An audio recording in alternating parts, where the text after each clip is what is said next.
শুভ সন্ধ্যা। নিয়ে নিয়েছি half cup ময়দা, half cup cornflour, half cup দুধ আর একটুখানি নুন আর 1 কাপ জল নিয়েছি। এটাই মাপ। এই 1 কাপ জলটা আমি একবারে দেবো না, অল্প অল্প করে দিয়ে একটা ব্যাটার তৈরি করে নেব। ব্যাটার তৈরি এই যেভাবে ঠিক দেখে নিতে হবে ব্যাটারটা। একটা থালার মধ্যে ময়দা মাখিয়ে নিয়েছি, থালাটার মধ্যে রাখবো। বানাবো আজকে স্প্রিং রোল।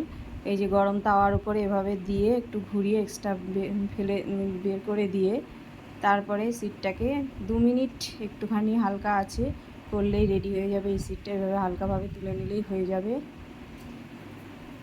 খুব একটা কঠিন কাজ না, ওরকম দেখে মনে হচ্ছে, একদমই সহজ। আমি কিছু এই যে সবজি নিয়ে নিয়েছি। আদা আর রসুনটা আমি প্রথমে একটুখানি ভেজে নেব 2 চামচ মতো সাদা তেল দিয়ে।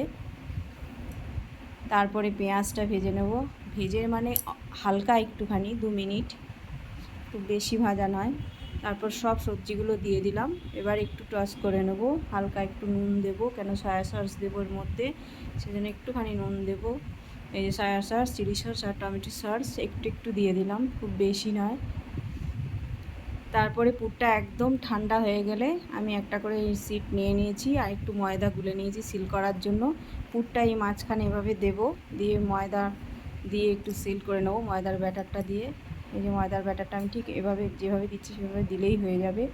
এগুলো তো সব সময় আমরা দোকান থেকে কিনেই খাই, কিন্তু বাড়িতেই খুব সহজেই বানানো যায় এবং সেটার টেস্ট অন্যরকমই হয়। এই যে আমি যেভাবে দেখাচ্ছি ঠিক এভাবে একটুখানি, কাজ শুধু এইটাই আছে, আর কিছু কাজ নেই।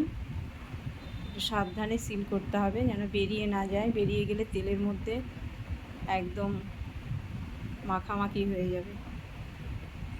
এই যে আমি পরপর সবগুলো ওইভাবে করে নিচ্ছি।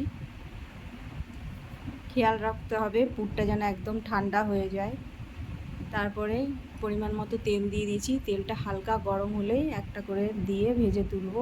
এখানে একটু বড় বড় হয়েছে, যাদের ছোট প্যান তাদের একটুখানি ছোটও হবে।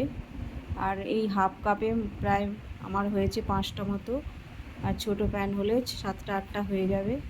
এই যে এভাবে ঠিক উল্টে পাল্টে একটু কড়া করে ভেজে তুললেই রেডি হয়ে গেল স্প্রিং রোল। বাড়িতে বানান, খান আর এনজয় করুন। ধন্যবাদ।